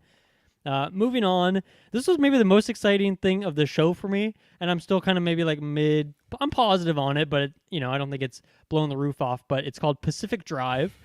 This is set in the Pacific Northwest, so I love to see that. It's my backyard, so to speak. But this is a kind of driving roguelike sort of game, not a racing game, but a driving roguelike where it seems like you're in this world that's like falling apart. There's some crazy storm that's doing some weird stuff where the terrain's getting thrown around. There's weird stuff. And you're driving through trying to dodge all these things. And then you're going to locations and doing stuff. It's unclear to me exactly what you're doing when you're on foot. But it seems like there's a lot of this game is driving and trying to avoid these obstacles. And it's cool. It's a driving roguelike, not a combo I can say I've seen in all my days of rogueliking. So I thought this looked really cool. I really want to check this one out. This comes out next year. So there's two things. At first, when it started, I thought it was a Ghostbusters game. When like with the car and like just they were reading stuff, I was like, oh, is this some sort of It was not at all. It's not that. And two, it's funny. I don't think you would have thought this when you started the podcast up, but I would agree that it was my favorite thing from here. I don't think you would have thought me and Dylan would be picking a like the driving game. But like it was cool. It was a good enough trailer that now it's on my radar. I don't think it's on my radar to the point where I would be buying it day one, but I feel like this is more independent title, right? Where it might be in the smaller price range and stuff. But this is more something where if I ever take the plunge, okay, I want to do like a month of the PlayStation Premium and try a bunch of games. This looked interesting enough. Like there's just one moment because I was rewatching a show that I loved from the first time where he's driving, there's just something in the ground like a bunch of dirt shoots up. Like it looked very cool, very unique. It looked like an indie movie I really wanted to see. Like when you're like, this seems fucking weird, and that's what this game was. So it's like it's on my radar now. Like once you play it or other people play it, I'll want to hear if it's good. Then maybe I would follow up with it. So kind of caught me off guard, but I ended up liking it. It is from a new studio, so a little bit of unknown variable there. I can't, look at their previous works. I mean, we could probably dig down, see what these individual devs worked on, but that'd be a little bit too much. So the next thing they showed off is something that they've announced before, because I remember hearing about it, but I never actually dug into it, which is PlayStation Stars. So this is a, I guess, reward program where you are completing tasks in games. I don't know if that's like doing trophies or if it's something else. And then you are getting rewards for that. And you can use those rewards to buy digital collectibles. Does this sound NFTs. familiar? Yeah, does this sound familiar at all? This is like PlayStation NFTs. So can you then sell those and trade those? Because if so, then it is just literally an NFT. If not, I guess you look at it. I don't know. It's very strange to me.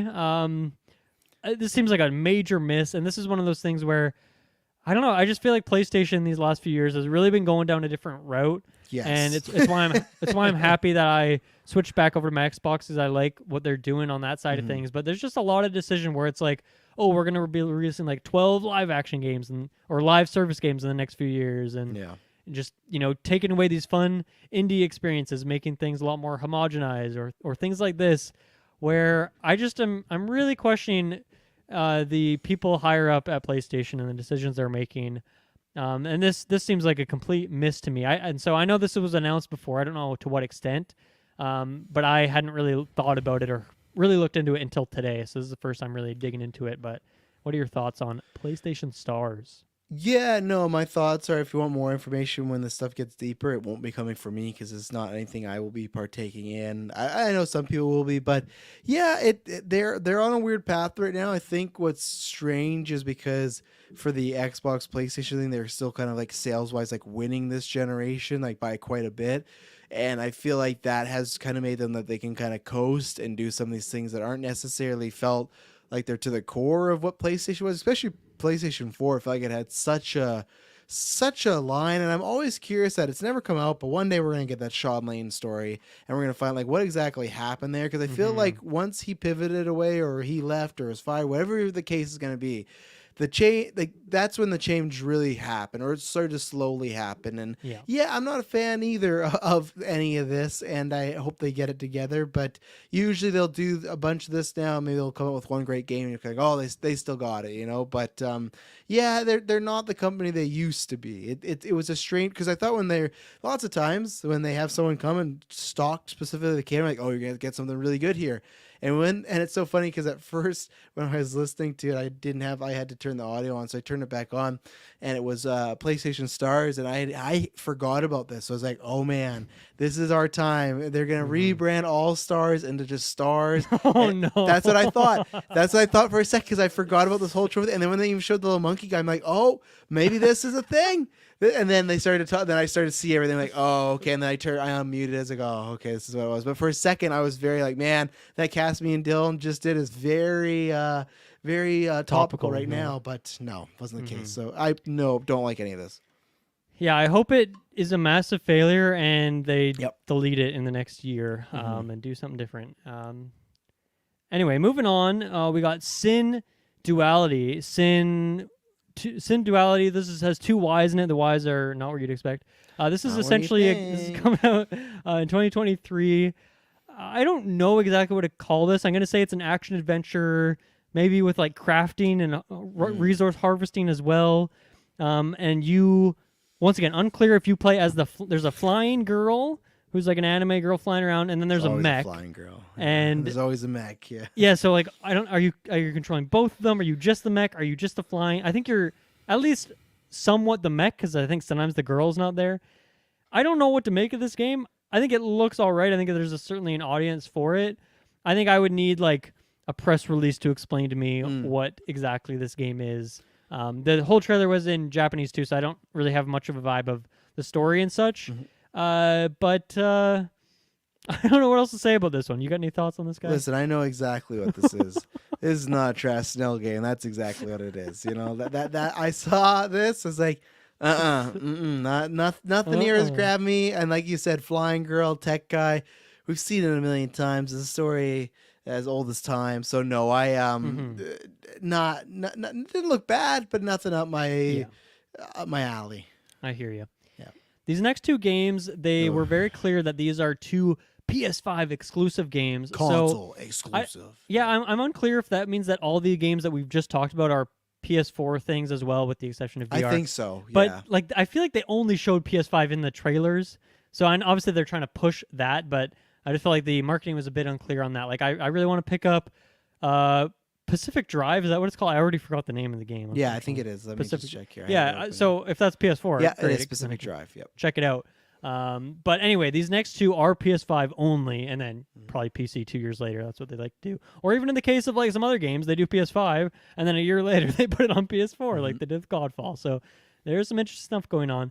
The first one, we actually talked about this recently on that cast once again, that All-Stars cast, which was Project Eve, that has been renamed to Stellar Blade. Yeah. Another title that I kind of like. I like the word stellar, but I think Blade is a bit generic. But anyway, also coming out 2023. This game's visual quality is insane. Like, this definitely feels like a PS5 game in that way. And once again, kind of a character action game. Very Japanese. What do you think about this one? Once again, not a Travis game, I'm assuming. No, not as much as the last one, but I was waiting for. I was in for the first 3 seconds, like okay, like you said, looks very, very good. There's some crazy combat stuff going here, swords Yeah. everywhere, slashes, Big Dark Souls enemies Yeah. and stuff. Yeah. I was just waiting for that hook, and maybe it was kind of like the same with Elden Ring, where I got hooked from that world, and then once I started to play it, I ended up liking the gameplay and everything else that came across it. Where this, I was waiting for, okay, give me a reason to want to be excited for this, and I just never got that because I feel like it's a game that I've seen before, and to me, you can't always do this, right? But I feel like if something is a PlayStation 5 exclusive, it shouldn't be like this is came before. The only way it should be is like God of War 2 to God of War 1, the Last of Us. Like what I want from these is something like Death Stranding, even Days Gone, Ghost of Tsushima, where it feels like I haven't seen this before. I feel like I've seen this before. And I'm not saying necessarily done better, just it didn't scream to me, oh, this feels so many of the PlayStation exclusives, I would say, since we started this podcast, you look at them and go, this feels exclusive. This feels like a Sony game. This feels like it could be on Xbox. I don't mean that as an insult. It just means like it means like it could be on both consoles. It doesn't feel like it has the DNA fabric of Sony, which I feel like so many of their exclusives do. This didn't feel like that for me. So yeah, I think you make a good point there of like where is like the hook. I think that's maybe the case of a lot of these is there's something missing, whether it's like showing that right piece of gameplay and like how it's displayed or a story thing, you know, like that's important too, especially for these Sony kind of things. And I feel like there's something missing with this where the individual parts seem cool, like it looks great, other than like just the fucking over the top ass boob physics. Like fucking insane. I remember when this game was first shown off, they were just like zooming in on her ass like the whole time. Well, so very horny developers clearly, and maybe that's their hook, is they're like going down that market of fan service and stuff, which it works, I guess. It works, but it just feels so outdated because it also feels like, you know, around the time of Horizon when that came back, it was like look what Aloy looks like the game, and it looks like she like they made her ugly, and I feel like this is for that crowd of like, this is what a real woman I guarantee you pre-order this and you get like a bathing suit skin or something that you can and that's and you put it, it's a good point where it just feels of a different era as well too. It just it feels very off, and it's different if you're remaking a game because like, okay, you kind of have to lean into what it was, but this you could update it, change it a little bit, but yeah. So we'll keep an eye on that one. I mean, PS5, so I will not be playing it. But I'm curious to hear about it. And then the next one, Rise of the Ronin. That was the full title, right? I know I'm thinking there's a subtitle, but I got it right. Yeah, Rise of the Ronin. This is set in 1863 Japan, I believe the year was. This is developed by Team Ninja. So, you know, Team Ninja works on a lot of stuff. They worked on Ultimate Alliance 3. They done Ninja Gaiden, I think, things like that. Another PS5 exclusive. So I would say, you know, maybe got half the DNA or maybe 75, maybe more % of Ghost of Tsushima in there. But the setting's going to be a bit different. You got like big sprawling cities instead of just kind of countryside and little villages. But it seems like it's kind of got a similar design ethos, I would say. We're both huge Ghost of Tsushima fans. We're big, huge.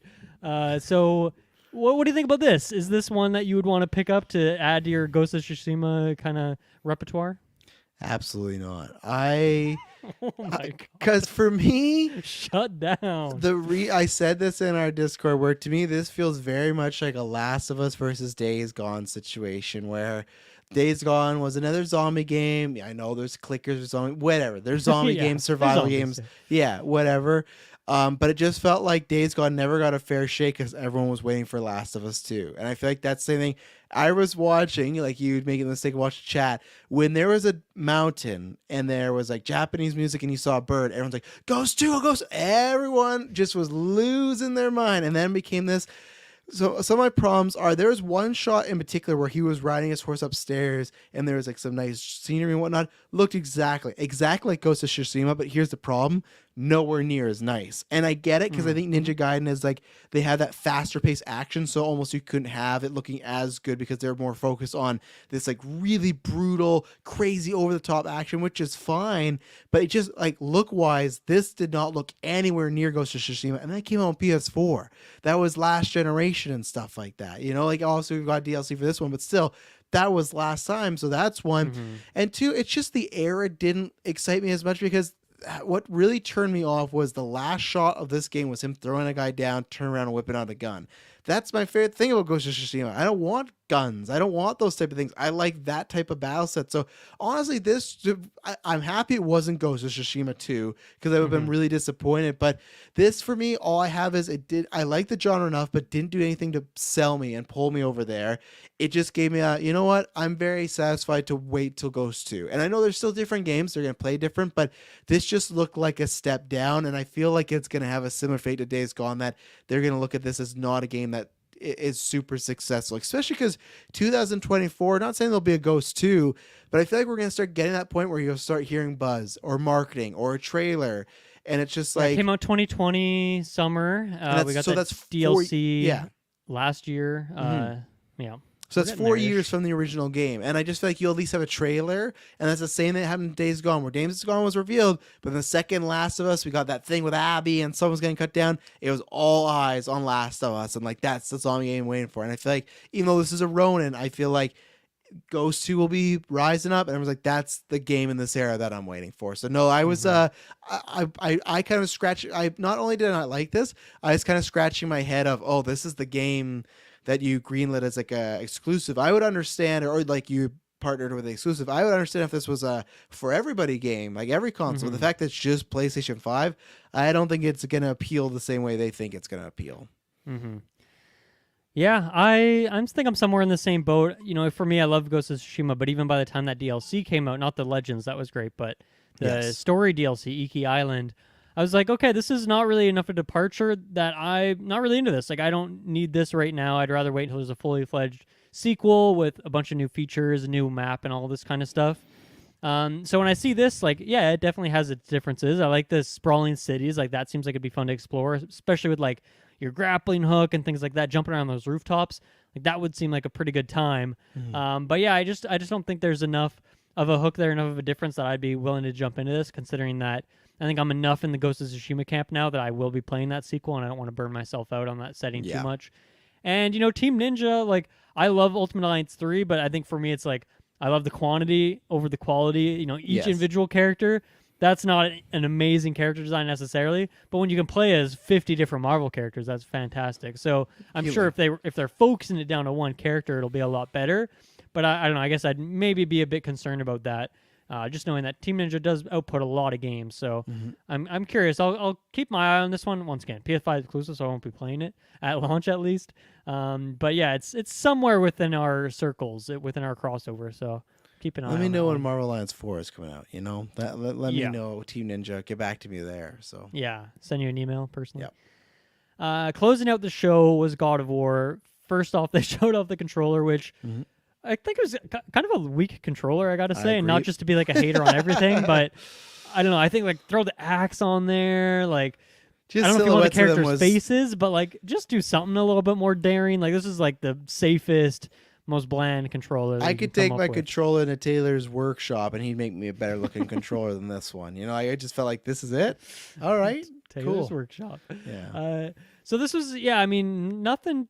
I mean, there's new things shown off here. Maybe some new characters, some big moments, and some weapons and things like that. So you played the first game. Any thoughts here? What stood out to you the most about this trailer? I think, like I said, not so much there's like very little like gameplay here. Like that stuff, I think it's going to be very similar.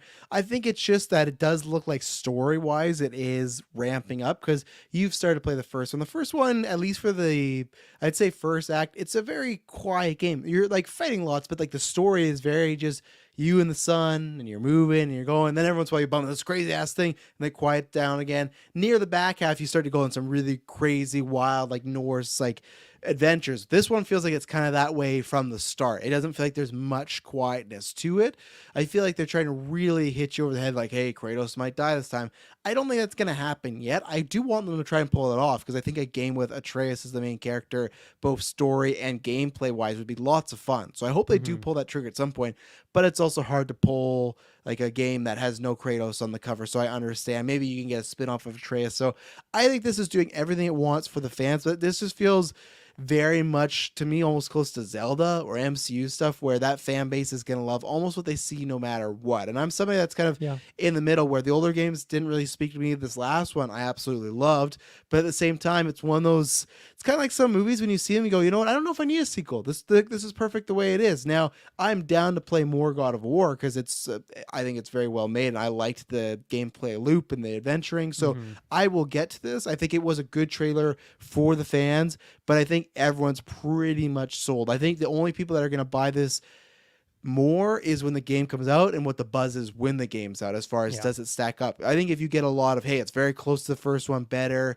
same ballpark, then a lot of people that were iffy will go, oh, I'll get it. But I still think this get extremely well. That last game also probably brought on a bunch of new fans and new players. So I think it was a good showing it was a strong showing for a relatively meh to weak show. And if they didn't have this, I think it would be even worse thinking about it in the long run. So yeah, I'm playing through God of War 2018 right now for the first time. I'm about 5-6 hours in. I don't want to share my thoughts. I'm going to save that for our retro that we're doing before the game comes out. And that was one of the things when I saw, an update on God of War. I'm like, oh, if this gets delayed, I'm going to be a bit salty right now. Like I'm, getting ready for this retro, all this stuff. But no, it's not delayed. Yeah, I mean, to me, the things that stood out, and obviously I haven't finished 2018 yet, but like they showed off a sword-like weapon. I'm fairly certain that was not in there. They had like a flame kind of shield that gives you some other stuff, so that looked cool on the gameplay front. Some of the character designs look great. Some new characters like a mermaid that looked in there really cool. There was like a shot of like a jellyfish kind of emerging, a giant jellyfish that looked awesome. But I think to me the standout moment was when Atreus shoots an arrow like into the sun, and then this wolf that's sitting next to them like turns into a shooting star, chases the arrow, and then scares the sun off, and then the sun goes, and then it's nighttime. I'm like, what the hell is that? Is like day-night cycle going to be incorporated in the game in a bigger way? And is that a thing that you can do? Like you can like actively change the time of day in like a Gandalf sort of way where you're just like straight up moving the days forward and stuff. Like that could be really cool. I'm curious to see that. But yeah, I think I would have actually preferred not to see this trailer just because I would have liked for those moments to have been surprises. And I've said this before, often I'm able to just delete trailer information from my head and go into things fresh somehow. So hopefully I can do that here, and these moments can hit the same in those moments again. But I'm sure this is also just an appetizer of what this game is probably going to be 20, 30 hours once again, just filled with all these great moments. So yeah, I'm looking forward to it. I'm picking this one up day one.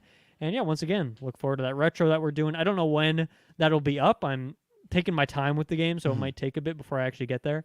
But then we'll be talking about Ragnarok when it comes out. So there you go. That was where it ended the show, which is a good ender, but it's just kind of short and uninteresting overall. So I think that's a good summary. I give this like a C. If we talk about the Nintendo Plus or Nintendo, I give it like a B plus. This would be like a C, where it's passing, but it's not the strongest for me. Yeah, I don't think I'd pass it even. I think I'd go like a 50% mark or like 2 out of 5. I think I'd go somewhere in there because even God of War is like, okay, it's coming out in like a month. Like I don't even think this is necessary at all. Like I don't like, as you said, like I don't know if this trailer did anything for anyone. Like this probably did not sell a single added person to the game. So. You're either getting it already or you're not. Maybe I'm wrong. Tell us in the comments if you are one of those people. Any closing thoughts on the day's events here, Travis? No, it was fun to have both those shows back to back. I hope the next time we get to come here, top PlayStation, a bit more positive. And I think some people might take it as like, oh, do you need like the Wolverine Spider-Man game? No, I don't necessarily need that. Just I think a better. It's tough though because I don't think it's like a pacing thing per se. I think it's just the stuff they showed off wasn't the greatest, and that you can't beat. You can only do that maybe in like a 5-minute scissor reel, make this stuff look good, where the stuff to me, and it's all subjective, right? So of course there's probably some people that I saw a lot of people excited for the Ronin game, where I thought, I don't think I got the same rate. And I shouldn't say a lot of people. I saw enough people that like there's interest in it, but I hope the next one is a bit more newsworthy because we do have Spider-Man Wolverine in the balance, but we do also still have that Last of Us multiplayer thing that has turned to its own game now, which like no matter what, like that's a big deal. So I think there's lots of things that I'm excited to get updates on that we didn't hear. And Nintendo, I kind of, it was part of the course, like I think above average, but I think this is good, and whenever we hear from the next, I'll be excited to hopefully get something on Metroid. So yeah, true. I was almost expecting that here, but yeah, one last thing on PlayStation, like after God of War, what is the next like first party studio game that's announced that we know about? I can't think of a single one. I think everyone assumed that it'd be hopefully Spider-Man in the summer, but Oh yeah, I guess. Okay, yeah. Insomniac is always the one that I always just forget because they just Yeah, have such a crazy output. But other than the two Marvel games, yeah, like I nothing guess yeah, huge. I I guess don't Last think. of Us, as you mentioned, like that's technically another thing.